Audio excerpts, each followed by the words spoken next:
이 시간에 공동체 고백 함께 올려드리도록 하겠습니다. 우리는 예수 그리스도를 구세주와 주인으로 삼고 하나님의 통치 안에 거함으로 우리 삶에 임한 하나님 나라를 경험하고 장차 완성될 하나님 나라를 소망하면서 일상 속에서 하나님 나라를 증거하는 하나님 나라 백성 공동체입니다. 아멘. 오늘 이 시간 함께 은혜 받을 하나님 말씀은 다니엘서 12장 3절 말씀입니다. 다니엘 12장 3절 말씀, 구약성경 1256년 전에 기록되어 있습니다. 우리 다 찾으신 줄 알고 한 절 말씀 한 목소리로 함께 봉독하겠습니다.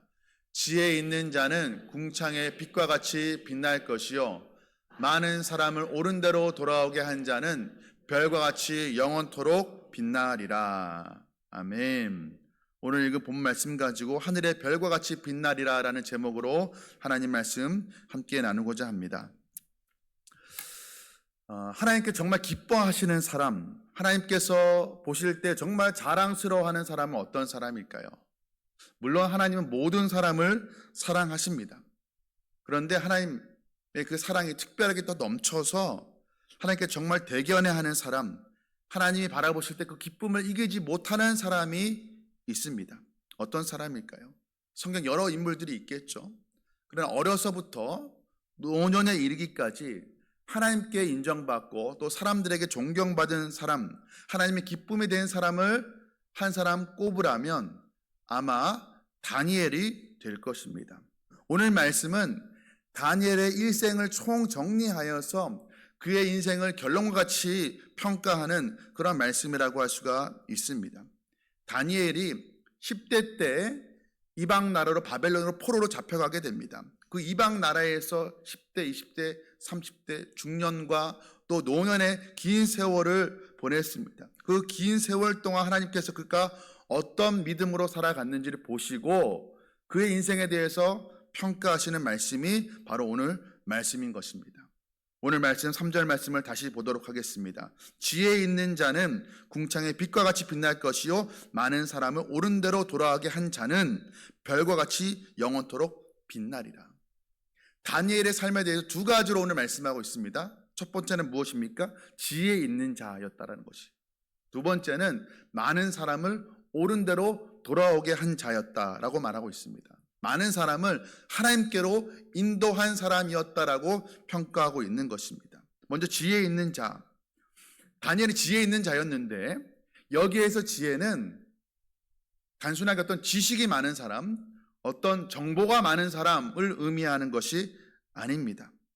이 성경에서 말하는 지혜라는 것은 우리가 일반적으로 생각하는 지식, 똑똑한 사람, 그것을 말하는 것이 아니에요. 지혜는 호크마인데 이 호크마는 지혜는 하나님으로부터 온 것을 말하는 것입니다. 하나님과의 관계 속에서 주어지는 그 지혜를 말하는 것이에요. 그러니까 참된 지혜는 우리 여기 중학생들이 많은데 참된 지혜는 내가 열심히 공부한다고 주어지는 것이 아니라 하나님과의 올바른 관계 가운데 있을 때 하나님께서 주시는 은혜의 선물입니다. 그러니까 하나님과의 관계가 우선이라는 것이죠. 그런데 이 지혜에 대해서 많이 이야기하고 있는 성경 잠언서죠. 이 잠언서에서 지혜를 이렇게 설명하고 있습니다. 잠언 1장 7절 말씀에 여호와를 경외하는 것이 지식의 근본이다 말하고 있어요. 그 지식은 무엇이냐? 지혜 있는 사람은 어떤 사람이냐? 달리 말하면 여호와를 경외하는 사람이라는 거예요. 경외한다. 이 경외라는 단어가 굉장히 중요합니다. 이 경외라는 단어 영어 성경 보면 fear라고 되어 있는데 그냥 이거 두려워하다라는 의미인데 이건 영어 성경보다 사실 영어 성경이 원문의 의미를 더 잘 담고 있습니다. 왜냐하면 그 어근이 같기 때문에. 그런데 이 경외라는 단어를 한글 성경이 더 잘 표현하고 있는 것 같아요. 이 경외는 단순히 fear, 두려워하는 게 아니라 어떤 것이냐면 공경하면서도 두려워한다라는 거예요. 존경하면서도 두려워한다라는 것입니다.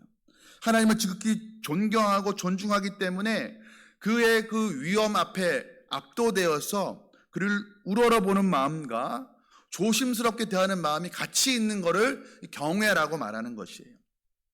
존 비비어 목사님이 쓴 경외라는 책에 보면 이 경외를 잘 설명을 해놓았습니다. 경외감은 하나님을 두려워하여 멀리하는 것이 아니라 그분을 너무나 사랑하고 존중하기 때문에 그분을 실망시키거나 그분의 뜻을 거스르는 것을 세상에서 가장 두려워하는 마음이다. 경외한다라는 것은 무서워하고 두려워하는 것이 아니라 내가 그분을 너무 사랑하고 존경하기 때문에 내가 그 사랑하고 존중하는 존경한 그 하나님의 뜻을 내가 거스르는 것을 싫어하는 거예요. 내가 하나님의 뜻을 혹시라도 거스릴까 그걸 두려워하는 사람이 바로 하나님을 경외하는 사람이라는 것입니다. 그런데 덧붙여서 이렇게 말합니다. 그런데 안타깝게도 오늘날 세대는 하나님과의 친밀함만 강조하다가 그분의 거룩함에 대한 감각을 상실해 버렸다. 하나님을 그저 내가 힘들게 위로해주고 도와주고 하는, 내가 원하는 것, 기도하는 것 있으면 들어주는 하나님, 마치 마음씨 착한 신수염이 풍성한 산타크로스 같은 그런 할아버지, 그렇게 생각한다라는 거예요. 하나님에 대한 그 거룩함을 우리가 경외함을 잃어버렸다는 것입니다. 그런데 다니엘은 그렇지가 않았습니다. 다니엘은 어떤 삶을 살았습니까? 많은 학자들은 다니엘이 바벨론 포로로 잡혀갔을 때 그의 나이를 16세 전후라고 합니다. 14세에서 17세 전후. 그러니까 딱 여기 앉아있는 그 나이 때 다니엘이 청년 때에 붙잡혀간 것이 아니라 딱 요만할 때 우리 성균이, 우리 믿음이, 우리 예성이 나이만 할 때 잡혀간 거예요. 그 뒤에 사람들은 그의 친구들, 다니엘과 세 친구들. 그런데 포로로 잡혀갔어요. 나라가 망하고 포로로 잡혀갔어요. 이제 희망이라는 것은, 미래에 대한 어떤 희망이라는 것을 꿈꿀 수가 없게 된 것이에요. 적국의 포로로 잡혀갔으니까.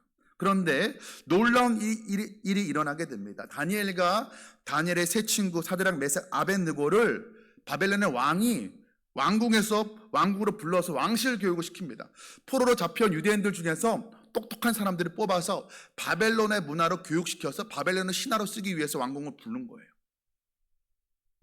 이제 절망해서 희망이 생겼습니다. 그리고 왕실에서 신하로 산다라면 포로로 잡혀가서 노예로 사는 것보다 훨씬 더 나은 상황 아니겠습니까? 그런데 성경은 우리가 참 놀라운 것을 말하고 있어요. 다니엘과 세 친구가 왕에게 호의를 받게 되었는데, 그런데 왕의 진미를 거절합니다. 왕이 주는 음식을 거절하는 거예요. 왕의 명령을 거절하는 것입니다. 왕이 주는 음식을 먹는 것 자체가 잘못된 것은 아니죠. 그러나 이 다니엘은 왕이 주는 음식을 우상에게 지냈던 음식이라 하여서 먹지 아니하고 하나님이 주신 채식을 먹어요. 이건 무슨 의미냐?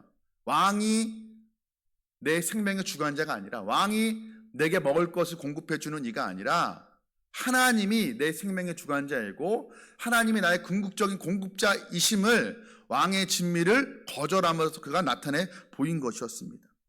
여러분, 사람들이 그를 봤을 때 지혜로운 사람이라고 생각했을까요? 야, 제 발로 들어온 복을 차버리네, 어리석은 사람이다, 멍청한 사람이다 라고 아마 생각했을 것이었습니다. 그러나 하나님 보시기엔 그렇지 않았죠. 다니엘과 세 친구가 그렇게 결단했을 때 하나님께서는 그를 너무나 귀하게 보셨습니다. 그리고 그들에게 축복하셨습니다. 다니엘 1장 17절 말씀입니다. 하나님이 이 네 소년에게 학문을 주시고 모든 서적을 깨닫게 하시고 지혜를 주셨으니 다니엘은 또 모든 환상과 꿈을 깨달아 알더라. 다니엘과 세 친구들에게 학문을 주셨어요. 뛰어나게 하셨습니다.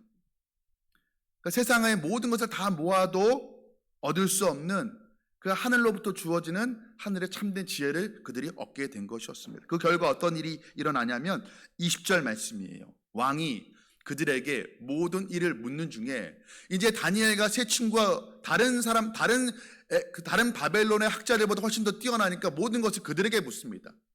애굽의 학자들에게 묻는 것이 아니라 다니엘과 세 친구들에게 물어요. 그런데 그들의 지혜와 총명이 어떠했냐면 온 나라 박수와 술객보다 10배나 나은 줄을 아니라. 다니엘과 세 친구들의 그 지혜가 다른 바벨론의 석학들보다, 지혜 있는 자들보다 2배도 아니고 3배도 아니고 무려 10배나 훨씬 더, 비교할 수 없을 정도로 훨씬 더 뛰어났다라는 것입니다. 여러분, 이것이 어떻게 가능합니까? 다니엘과 세 친구가 세상 사람들이 보기에는 왕의 음식을 거절하는 어리석어 보이는 그런 선택을 했지만, 그가 그런 행동으로 믿음을 타협하지 아니하고 하나님을 감동시켰기 때문에 하나님께서 그들에게 지혜를 주신 그런 결과였던 것이었습니다. 그러니까 그들이 하나님을 경외했기 때문에, 그 하나님을 경외하는 것을 그들의 삶 속에서 나타냈기 때문에 하나님께서 그들을 보시고 그들에게 지혜를 주셨다는 것입니다. 여러분, 우리가 이 땅에 살아가면서 많은 것들이 필요하죠. 가장 필요한 것은, 우리가 하나님의 백성으로 이 땅 살아갈 때 가장 필요한 것은 이런 지혜입니다. 하나님이 주시는 그 지혜가 정말로 필요합니다. 여러분, 하나님을 경외함으로, 하나님을 경외한다는 것이 무엇이라고 말씀드렸습니까? 존 비비엄 목사님의 그 말씀을 빌리면, 하나님을 실망시키거나 그분의 뜻을 거스르는 것을 두려워하는 마음이에요. 하나님의 뜻을 거스를까봐, 내가 혹 하나님을 실망시킬까봐 두려워하는 것이에요. 이런 경외함으로 우리가 하늘의 지혜를 얻게 되는 저와 여러분 되시기를 주님의 이름으로 축복합니다. 우리뿐만이 아니라 우리 자녀들도, 여기에 있는 우리 중고등학생들, 우리 청년들도 이런 하나님을 경외함으로 얻는 하늘의 지혜로 충만하게 되기를 다시 한번 주님의 이름으로 축복합니다. 여러분, 다니엘의 삶에 보면요, 그 지혜의 삶이 10대, 20대 젊을 때만 있었던 것이 아니에요. 그가 노년이 되어도, 그러니까 은퇴해도, 만 70세 넘어서 은퇴해도 노년까지, 70세, 80세까지 그의 지혜에 있는 삶은 계속 이어져 갔습니다. 그럼 다니엘은 참 특별한 사람이었습니다. 보통 고대 사회 속에서 왕이 바뀌면 신하도 다 바뀝니다. 그렇죠? 오늘날은 마찬가지. 대통령이 바뀌면 내각이 다 바뀌잖아요. 그런데 다니엘은 왕이 4번이나 바뀌는데도 계속해서 그 왕실에서 신하로 쓰임을 받게 돼요. 심지어 나라가 바뀌는데도, 나라가 바벨론이 망하고 페르시아가 세워졌는데도, 그러면 이전 국가의 신하들은 다 죽임당해야 돼요. 다 저기 지방으로 어디 또 유배 가야 돼요. 그런데 다니엘은 왕이 바뀌어도, 나라가 심지어 바뀌어도 그가 쓰임 받았습니다. 이유가 무엇일까요? 그의 처세술이 뛰어났기 때문일까요? 그것이 아니었죠. 하나님을 경외했기 때문에, 하나님께서 그에게 남다른 지혜를 주셨기 때문에, 그리고 그 지혜로 그가 올바르게 살아갔기 때문에 왕에게도 인정받을 수가 있었던 것이었습니다. 흠없는 삶을 살았다는 거예요. 다니엘에게 다른 사람들이 봤을 때 유일하게 흠잡을 수 있는 하나는 무엇이었냐면, 그가 하나님을 바르게 믿었다라는 것이에요. 그를 질투한 사람들이, 왕의 다른 신하들이 이걸 가지고 공격을 하게 됩니다. 왕에게 나아가서, 왕이여, 한 달 동안 조서를 내려서 이 나라에 왕 외에 다른 사람이나 다른 신에게 절하는 사람들은 다 사자굴에 집어넣으라 하소서. 그렇게 왕에게 말을 합니다. 왕이 허락을 하게 돼요. 다니엘이 그 사실을 몰랐을까요? 이런 조서가 내려준 줄 알았습니다. 그런데 성경에 보면 참 놀라운 말씀이 기록되어 있어요. 그걸 알았는데, 왕이 아닌 다른 신에게 절하는 사람은 사자굴에 들어간다는 사실을 다니엘이 알고도 취한 행동이 성경에 뭐라고 기록되어 있냐면, 다니엘이 이전에 그가 기도하던 대로, 하나님께 엎드려 절하던 대로 그대로 변함없이 했다라는 것이에요. 하나님께 엎드리면, 기도하면 사자밥이 된다는 사실을 알고도 그가 이전에 하던 대로 집으로 돌아가서 예루살렘 고국을 향하여서 창문을 열고 하루 3번 절을 했다는 것입니다. 기도를 올렸다는 것입니다. 여러분, 굳이 이럴 필요가 없죠. 한 달 동안은 그냥 마음으로 기도해도, 엎드려 절하지 않아도 그저 마음으로 내가 기도해도 하나님 그 기도 모르시는 것이 아닙니다. 그렇죠? 사람들이 보지 않도록 창문 닫고 오늘 아침에 커튼도 치고 그렇게 남모르게 기도하면 될 것인데, 다니엘은 마치 모든 사람들 다 보라는 듯이 창문을 열고 예루살렘을 향해서 하루 3번 예전에 했던 그대로 그렇게 기도를 했다라는 것입니다. 그 결과 어떻게 되었을까요? 당연히 사자굴에 잡혀 들어가게 됩니다. 그런데 그걸로 끝이 아니었습니다. 어떤 일이 일어났습니까? 하나님께서 사자의 입을 막으시고 다니엘을 구원해 주었습니다. 이 놀라운 기적의 사건으로 말미암아서 그를 해하려고 했던 신하들이 오히려 사자 밥으로 던져지고, 왕이 교만함을 내려놓고 하나님을 인정하고 찬양하게 됩니다. 여러분, 하나님께서 이런 다니엘을 바라보시면서 어떻게 기뻐하지 않으실 수가 있었겠습니까? 하나님을 경외함으로 내가 죽을지언정 하나님의 뜻을 거스르거나 하나님의 말씀을 어기기를 싫어했던 그 다니엘을 하나님께서 보시고 얼마나 기뻐하셨을까요? 시편 말씀 보면 하나님 기뻐하시는 자에 대해서 이렇게 설명하고 있습니다. 시편 147편 10절 11절 말씀입니다. 우리 함께 읽겠습니다. 시작. 여호와는 말의 힘이 세다 하여 기뻐하지 아니하시며 사람의 다리가 억세다 하여 기뻐하지 아니하시고 여호와는 자기를 경외하는 자들과 그의 인자하심을 바라는 자들을 기뻐하시는도다.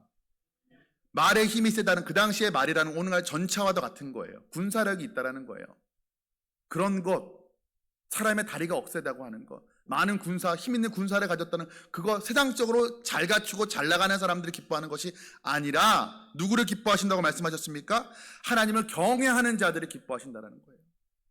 하나님의 인자하심을 바라는 자들, 하나님의 긍휼을 바라는 자들. 어떤 사람이 하나님의 긍휼을 바랍니까? 내가 하나님이 아니면 살 수가 없습니다라는 것을 인정하는 사람들. 여러분, 이 자리에 저와 여러분들, 주일 이 아침에 이 자리에 있는 저와 여러분들이 그런 마음으로 이 자리에 앉아 있기를 간절히 소원합니다. 그저 주일이 되었기 때문에 일주일에 한 번은 주일 오전 시간에 이 자리에 있어야 돼서 있는 것이 아니라 정말 하나님의 인자하심, 하나님의 긍휼과 자비가 없으면 내가 살아갈 수 없는 죄인입니다. 이 죄인에게 하나님 은혜를 베풀어 주십시오라는 그런 마음으로 나아가는 우리 되길 원합니다. 그럴 때 하나님께서 그런 사람을 외면치 아니하시고 기뻐하신다라는 것입니다. 하나님께서 이런 다니엘을 보시고 기뻐하셨습니다. 그런데 그런 다니엘에게 주시는 약속의 말씀이 무엇입니까? 그 선물이 지혜 있는 자는, 어떤 자? 하나님을 경외하는 자죠. 그런 자는 궁창의 빛과 같이 빛날 것이요. 궁창, 하늘을 말하는 것이에요. 하늘의 태양과 같이 빛날 것이다 라고 말씀하고 있는 것입니다. 여러분, 하나님을 경외함으로 하나님의 지혜로 살아가는 사람, 그래서 하나님과 사람들 앞에서도 올곧게 살아가는 사람은 하늘의 태양과 같이 빛날 것이라고 약속하시는 것입니다. 다니엘은 그런 삶을 살아갔던 것이에요. 여러분, 우리 부모님들, 이 자리에 우리 부모님들 계십니다. 우리 조부모님들도 계십니다. 우리가 먼저 그런 삶을 살아가고 우리 사랑하는 자녀들, 우리 손주들에게 그런 아름다운 신앙을 물려주는 우리 되기를 주님의 이름으로 축복합니다. 오늘 말씀의 두 번째로 다니엘의 삶을 평가합니다. 다니엘에게 주어진 축복의 말씀, 많은 사람을 옳은 대로 돌아가게 한 자는 별과 같이 영원토록 빛나리라. 다니엘은 많은 사람을 옳은 대로 인도한 사람이었습니다. 많은 사람을 하나님께로 인도한 사람이었다는 거예요. 많은 사람을 하나님께로 인도할 만한 상황에 처해 있지 못한 사람이었습니다. 그는 지금 이방 나라의 포로로 잡혀간 사람이었어요. 그러나 모든 주변의 사람들이 이방신을 섬기고 우상에게, 왕에게 엎드려 절하는 그 순간에도 그는 절대로 그의 신앙을 타협하지 않았습니다. 그는 왕 앞에 무릎 꿇지 아니하고 우상 앞에 무릎 꿇지 아니하고 오직 하나님 앞에만 무릎 꿇었던 사람이었습니다. 그 결과 어떤 일이 일어났습니까? 그 교만했던 왕들조차도 많은 사람들이 하나님을 알게 되는 놀라운 역사가 일어나게 됩니다. 믿음을 타협치 않아서 당장에는 어떤 일이 일어났습니까? 풀무불에 던져지고 사자굴에 던져졌어요. 그런데 하나님께서 그를 지키셔서 다니엘과 세 친구들이 풀무불에 던져졌음에도 털끝 하나, 머리털 하나 상하지 않고 나오는 것을 보았을 때, 굶주린 사자굴에 던져졌는 다니엘이 털끝 하나 다치지 않은 것을 보았을 때, 왕과 많은 사람들이 다니엘과 세 친구를 지키신 그 권능의 하나님을 알게 되고 믿게 되었다는 것입니다. 여러분, 우리가 믿음으로 살아가면 세상 사람들을 조롱하고 핍박할 때가 있습니다. 그런데 그런 일만 일어나는 것은 아니에요. 여러분, 우리가 복음을 전할 때 반드시 복음이 전파되는 곳에는 두 가지 반응이 일어납니다. 하나는 반대하는 사람들. 우리가 믿음으로 살아가면, 하나님을 향한 절대적인 믿음으로 우리가 살아가면 장로답게, 목사답게, 권사답게, 집사답게, 성도답게 우리가 세상 가운데 살아가면 세상 사람들이 우리를 조롱할 때가 있습니다. 유난 떤다, 핍박할 때가 있어요. 그런데 그런 반응만 있는 것이 아니에요. 그렇게 살아가는 우리의 모습을 보고 감동받고 우리가 믿는 그 하나님, 흔들리지 않은 그 믿음 가지고 살아가는 그런 믿음을 자신도 갖길 원하는 사람들이 생겨난다라는 것입니다. 우리를 통해서 하나님을 알게 되는 놀라운 역사가 나타나게 된다라는 것입니다. 우리가 살아가는 삶의 모습을 통해서 내 안에 계신 예수님을 만나게 되는 일이 일어나게 된다는 것입니다. 삶을 통해서 복음을 전한다고 말씀을 드리면 더 나아가서 이렇게까지 생각하는 분들이 종종 계십니다. 그러면 삶을 통해서 복음을 전하면 되니까 입술로 전하는 것은 굳이 안 해도 된다.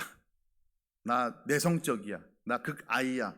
나 노방전도 하는 거 이런 거 좀 불편해. 나는 소심한 성격이라서 그냥 삶으로 말하지 않고 삶으로 예수님을 증거해야 되겠다. 입술로 삶으로 증거해야 되겠다. 여러분 한번 물어보십시오. 스스로에게. 말하는 것이 쉽습니까? 말하는 것을 지키며 살아가는 게 쉽습니까? 어느 게 더 쉬워요? 쉬운 거. 그냥 말하는 게 쉬워요? 말하는 대로 그대로 지키며 살아가는 게 쉬워요? 말하는 게 쉽죠. 여러분 복음대로 살아가는 것은 말로 입술을 전한 그 다음에 복음대로 살아갈 수가 있는 거예요.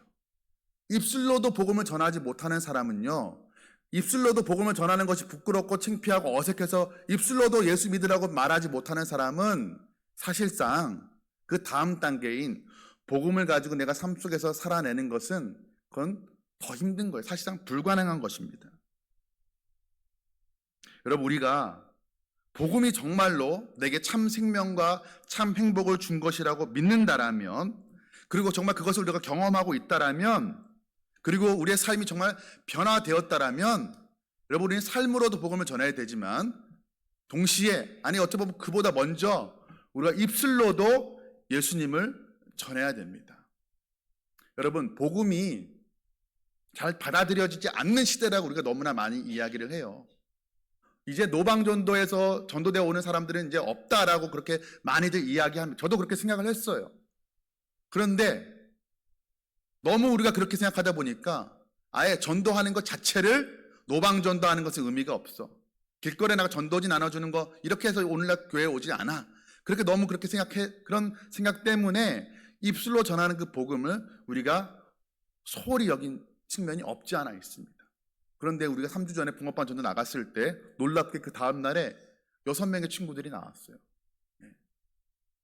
우리 붕어빵 전도를 통해서 제일 지금 큰 혜택을 받은 부서는 유초등부예요. 유초등부에서 우리 좀 한턱 쏴야 될 것 같아요. 우리 전도사님하고 우리 선생님, 부장 선생님이 붕어빵 전도 유초등부에 더 나오셔야 될 거예요. 돌아오는 토요일 날. 여러분 6월 돌아오는 토요일 날 우리 붕어빵 전도가 있습니다.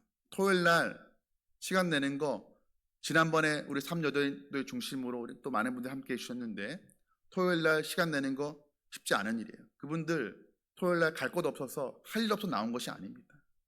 내가 받은 복음에 대한 감사와 감격이 있기 때문에 다른 이들도 이 예수님 만나기를 원하는 마음으로 나오셔서 붕어빵 만들고 전도한 것이에요. 여러분 이 자리에 있는 분들 그와 동일한 복음에 대한 감격과 감사가 있다라면 이번 주 토요일 날 오후 4시에 나오십시오. 여러분 전도하는 건 은퇴가 없습니다. 나이가 많든 나이가 어리든 그 자리에 나와서 내가 전한 그 복음 때문에 사람들이 교회로 나오느냐 그건 둘째 문제예요. 그건 우리 몫이 아닙니다. 하나님 몫이에요. 전하는 것은 우리 몫입니다. 하나님께 전도에 미련한 방법으로 사람들을 구원하시길 원하십니다. 하나님이 하나님이시면 이렇게 굳이 전도, 붕어빵 굽고 노방전도하는 이런 어떻게 보면 효율적이지 않은 방법을 통해서 사람들 예수 믿게 하지 않고 하나님께서 어떤 놀라운 기적의 역사를 베푸셔가지고 홍해를 가르시거나 하늘을 가르시거나 그런 거 보여주셔가지고 예수 믿게 하시면 좋을 것 같은데 왜 하나님이 이런 방법으로 하실까요? 하나님이 그게 방법이라는 거예요. 하나님은 전도에 미련한 방법을 가지고 우리를 구원하셨고 세상 끝날까지 그 방법으로 교회를 확장시켜 나가시기를 원하십니다. 이번 주 토요일 날이 부득이하게 어렵다라면 6월 넷째 주에 다시 한번 우리 전도할 것입니다. 앞으로 우리가 계속해서 적어도 한 달에 2번은 전도를 나갈 거예요. 적어도 한 달에 한 번, 내 한 달의 시간 동안에 한두 시간 복음 전하는 것에 시간 들이는 것이 아깝다. 그거 너무 어려워서 못하겠다라고 우리가 말해서는 안 될 것입니다. 적어도 구원의 확신이 있는 사람이라면, 내가 복음 때문에 예수 믿고 내가 큰 은혜를 받았다는 것을 내가 스스로 고백하는 사람이라면 토요일날 오후에 한두 시간 내는 거 그거 어렵습니다라고 말해서는 안 되는 것입니다. 만약 그렇게 말씀드린다, 그렇게 말한다라면 뭔가 잘못된 거예요. 우리가 입술로 복음을 전하고 더 나아가서 그 입술로 전한 그 복음을 삶 속에서도 살아내는 우리 되기를 간절히 소원합니다. 여러분, 오늘 우리가 하나님 앞에 살아냈던 다니엘과 세 친구를 살펴보았습니다. 죽음 앞에 죽기를 각오하고 살아갔던 그들, 많은 사람들을 죽게로 돌아오게 했을 때 하나님께서 그들에게 하신 약속이 있었죠. 무엇입니까? 많은 사람 옳은 대로 돌아오게 하는 자는 어떻게 하신다고요? 별과 같이 영원토록 빛나리라. 제가 도시에 살다가 농촌으로 내려오니까, 특히 여기는 이제 아파트 근처가 아니니까 밤이 되면 어둡거든요. 가끔 밤에 이제 목양실에 있다가 집으로 사택으로 건너갈 때 밤하늘을 보면 가끔은 별이 엄청 많을 때가 있어요. 그러면 제가 한동안 주차장에 서가지고 별을 바라볼 때가 있습니다. 정말 말 그대로, 문자 그대로 영롱하게 빛나는 그 별빛을 바라볼 때가 있어요. 하나님께서 우리를 그렇게 어두운 밤하늘을 밝히는 그 영롱한 별처럼 우리를 그렇게 세워주신다는 것입니다. 우리가 복음을 전할 때, 나로 인해 한 사람이 돌아오게 될 때 하나님께서 우리를 그렇게 빛나는 존재로 세워주신다는 것. 어두운 이 세상 가운데서 빛나는 것이 목사님 별뿐입니까? 저는 금반지도 좋고 금목걸이도 다이아도 좋습니다. 물론 좋죠. 금목걸이 빛납니다. 다이아 반지 빛나죠. 영원히 빛나는 것이 아니에요. 오늘 말씀 보면 뭐라고 말하고 있습니까? 별과 같이 뭐라고요? 영원토록 빛나리라. 금반지도 다이아 반지도 영원토록 빛나지 않습니다. 그래서 하나님, 많은 사람을 옳은 대로 인도한 자는 영원토록 빛나는 삶을 살게 된다는 것입니다. 오늘 우리는 다니엘의 결론과 같은 말씀을 들었습니다. 아마 다니엘의 묘비명이 있다면 아마도 이 말씀일 것 같아요. 하나님께 지혜를 얻은 사람, 하나님을 경외함으로 하나님께 지혜를 얻어서 살아갔던 사람, 많은 사람을 주님께로 인도한 그 사람, 그래야 해서 궁창의 빛처럼 하늘에 빛나는 그 별처럼 빛된 인생을 살아갔던 사람이라고 그의 묘비명에 아마 쓰여져 있을 것 같습니다. 여러분, 우리가 하나님 앞에 정말 경외심을 가지고 살아감으로 하나님의 지혜로 살아가고 또 많은 사람을 주님께로 인도함으로 말미암아 우리가 그리스도의 그 복음을 흘러보내는 복음의 통로되는 삶을 살아감으로 말미암아 하늘의 태양과 같이 밤하늘의 별과 같이 빛나는 저와 여러분의 삶이 되시기를 주님의 이름으로 축복합니다. 우리 시간 함께 찬양하고 기도하도록 하겠습니다. 우리 마음의 고백을 담아서 함께 찬양합니다.